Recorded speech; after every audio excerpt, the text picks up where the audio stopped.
Hey yo everybody, it's Kenny K here with doing another review with my trusty cat Salem for the October month, counting down to Halloween. Um, Hush 2016, directed by Mike Flanagan, gets a 6.6 on IMDb. I watched it. I'll probably never watch it again, but I'll give it a 5.5 because it's a popular movie. A lot of people like it. It's not that I didn't like it, but hear me out. First, if you like the movie, my movie, subscribe, like, comment. That means a lot to me. Okay? So let's begin. It's a simple movie. A woman, a writer who's deaf mute, uh, called Maddie, played by Kate Siegel. She also was in The Haunting of Hill House. Um, she drove to a cabin in the woods in the middle of nowhere. And then we have the killer, played by John Gallagher Jr., who was in 10 Cloverfield Lane. Um, and you have two people, but that they are they're put out of their misery pretty fast. So what happens is the movie starts a little bit, okay, you're deaf mute, okay, you have a little bit of problematic relationship with your mom. Sister wants you back and wants you to come and live with her and this and that, and she has problems writing her her ending of her book. And that same girl at some point goes home. Now what happens is she can read um, uh, lips. She can read lips. There's this moment when she's in the kitchen and we see the girl where she was talking with a friend of her on the porch. She's covered in blood and slamming against the window, and she, of course, doesn't see it and doesn't hear it. And the killer comes and he wears this, like, what's it, like this beanie with this white mask. Everything is closed, only extreme big eye holes. And I actually thought it was a pretty creepy mask because the eyes, like in Michael Myers, he didn't have to say anything. You know what he was gonna do, and you know what he was. You almost knew telepathically. Oh yeah, I understand what you're gonna do there. This guy, same deal, but with his eyes. So he's jamming a knife so hard that the knife just going completely through through the woman, and she's constantly being jammed against the window. And even then the killer sees this woman and does like this, then does this, and then you see his eyes and he starts to, ah, I think I have a new project. So what happens is, she knows that there's a killer, there's a crazy person at least, because she sees on her computer, her she was busy on her computer and he was right behind her. And in the beginning, it's basically playing games. Okay, he takes pictures of her from everywhere. She doesn't find her cell phone, and then he's standing there outside with the cell phone like this, and he turns off the power. Now she eventually writes on one of the windows. I don't know how you look, please. uh, I'll I can't know who you are, so leave me alone. And then something really stupid, cliche. My boyfriend is coming. Seen a lot of horror movies here. I mean, no, no, no, no. So then the killer does something that he liked and didn't like. So what I liked was that he reads it. He looks at her and he takes off his mask and we see who it is. We see the guy. It's an unknown guy. Okay, a guy with a tattoo in his neck, black hair, short hair, a little beard. That okay. Now the reason why he's doing this is because for him it's a power trip. It's psychological warfare. He now knows that she now knows how he looks like, and that he knows and she knows that she has to die. And he's saying through the window, "You can't read lips. Can you read lips?" And then she goes, "Yes." Then he's saying, "First we're gonna have some fun, and when the time is right, and you beg, and then I'll come in and kill you because I can come in pretty much every moment. But first, we're gonna have some fun." So, okay. So what kind? Okay, what was my disappointment was that, like when I previously said that when he kills that woman, you know, um, the guy that mask looked creepy. That looked creepy. He had a creep. It's like how I'll explain it like this: creep factor 70%, right?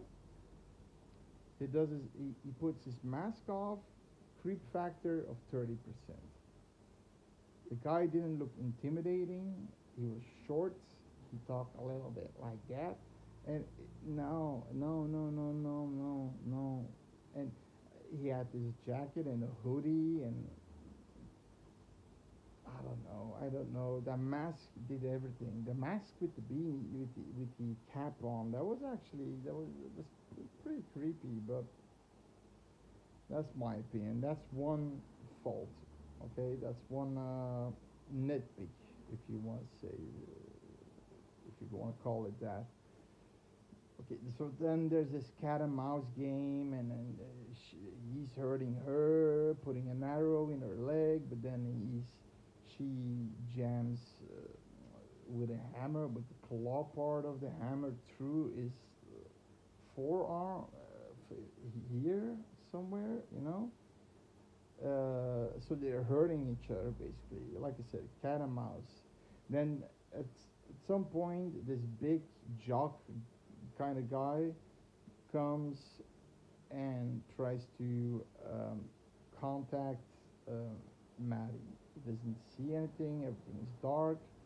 The killer sees the guy. Now you have to know this guy is doing this for a while. He immediately does something that is really well done, but there's also a fault with it.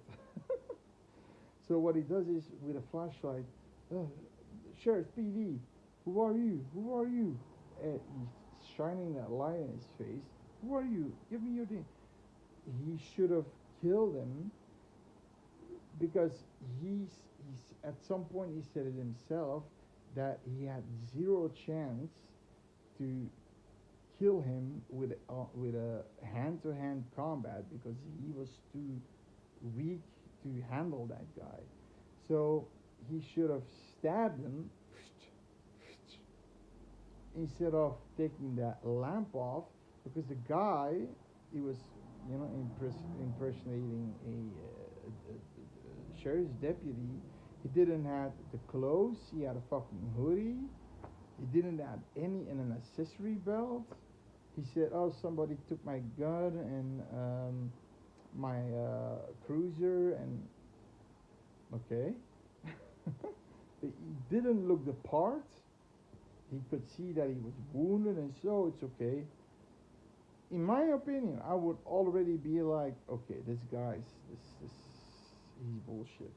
And the guy eventually starts to notice it. He says there's a key underneath that pot. Okay, where? And then he takes a stone. But of course, Maddie's stupid at this point. Maddie's so stupid. What she does, okay, what she does is, I guess, out of pure angst, she starts to knock on the windows. So the guy is, for a second, you know, looking at her. Now this is the moment, because the guy is fast. He knows what to do to immediately neutralize him. Is jam the knife in the neck, and then Achilles heel, so he can't stand on the leg anymore. He neutralized him because he can't kill him uh, mano a mano. Because he says, I had a 2%, sorry guy, I had a 2%, 2 out of 10 chance of beating you. And then eventually the guy even tackles him, takes his fucking neck, he's choking him out, but eventually and he's yelling like, "Uh," because he was stabbed in the neck, and he couldn't hold it in. He was choking him. He almost had him, but then he eventually dies of his wounds. And the guy said, "Oh," the killer says, it will definitely be a 0 out of 10 chance that could have beaten you." So, but I don't know. Maddie was, well, of course, she didn't know that he had a stone.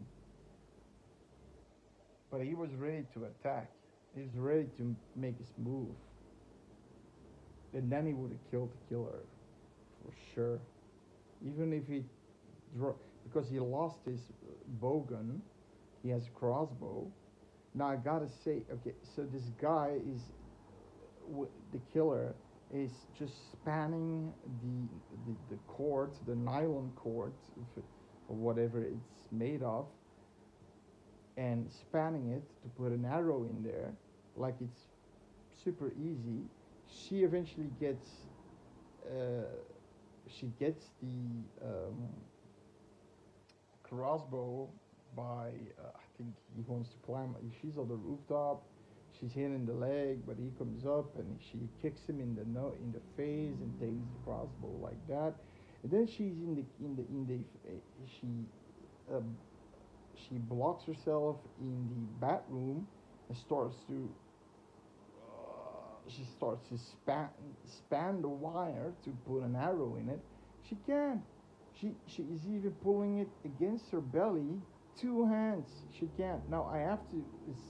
Her hands were completely bloody because now I do know it's, you read the spanning does require some power, but this is, I mean, this makes a woman really weak, and I can't believe that she couldn't do that. I mean, I went to a friend of mine. She is a woman, and she does competition with bow and arrow. And I did it, and yes, it hurts like fucking hell. But they have these gloves on that protect the fingers and the palm and the wrists. But you really have to spam it, and the power of these bows and arrows. Fuck, 50 feet. It goes straight to Yatik of a bullseye. You know, it's. I mean, it goes straight to a human. It's super.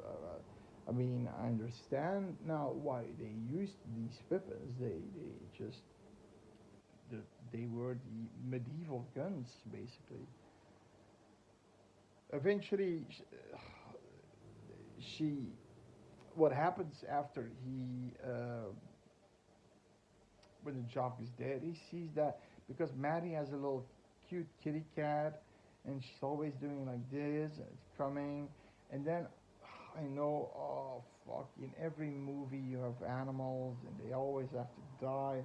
It's just I don't like that, and sociopaths don't mind by killing it, and he wanted to kill it and stick it against her window, so he's going with the knife towards the kitty cat and meowing, and eventually he doesn't like this too. He doesn't like this too. I, do you close your eyes, dear? uh, Close your ears. Sorry, ears. Mm. uh, Out of nowhere, she's standing on her porch and she blasts an arrow. She finally got the the wire spanned, blasts an arrow through his shoulder so the kitty cat can run away. And then something happens. She wants to run, but she wants to take the crossbow with her, but he pushes it away and he jams her hand between the this slide door, and he just stomps on her hand and breaks every finger in her fucking hand.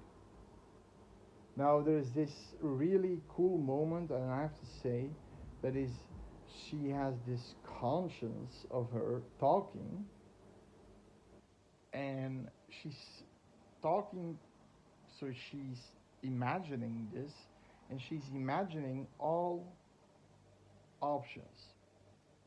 Running away, no, it's gonna get you.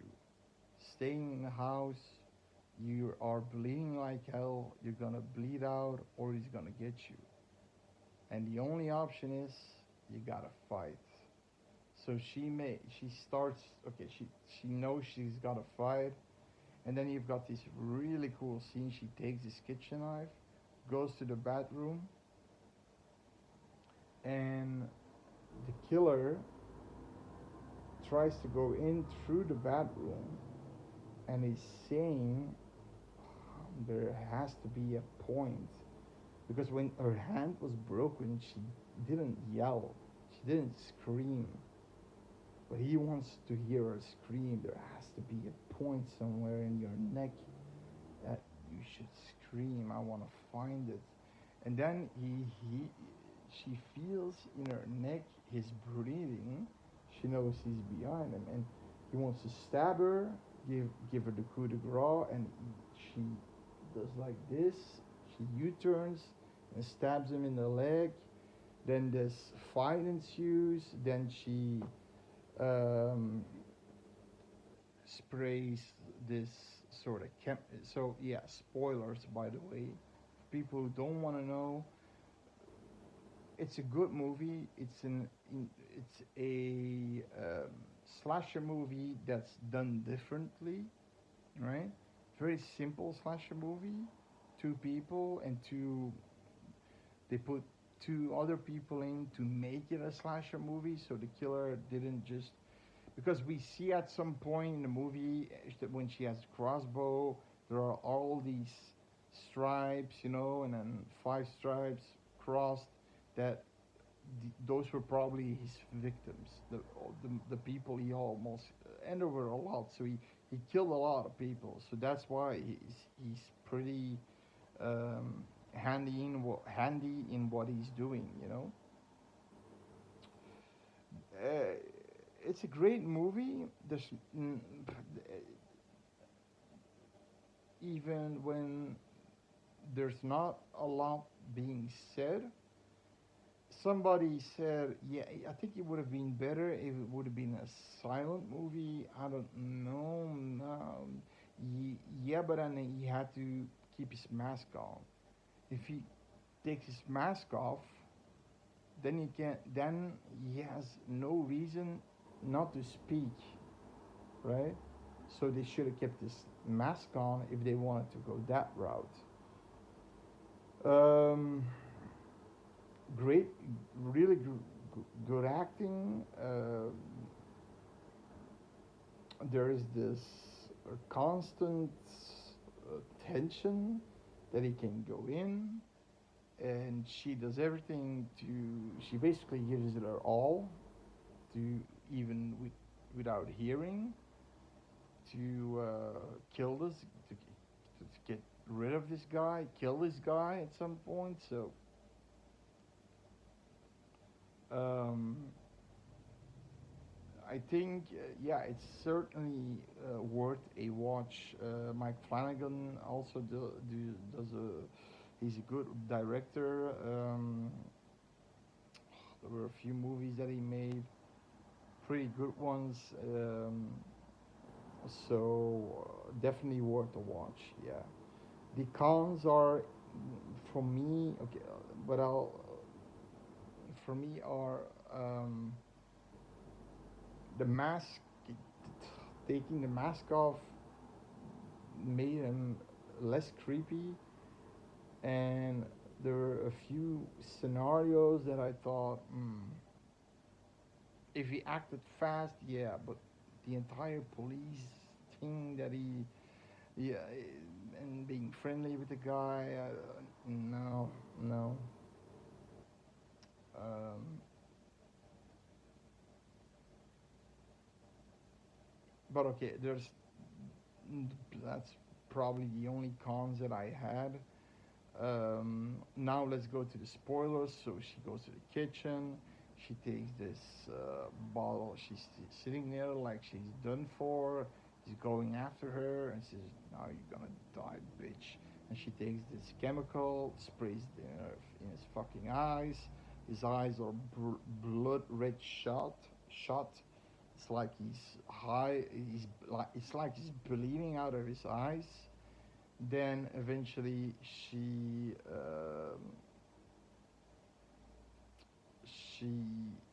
wants to take something to kill him, but then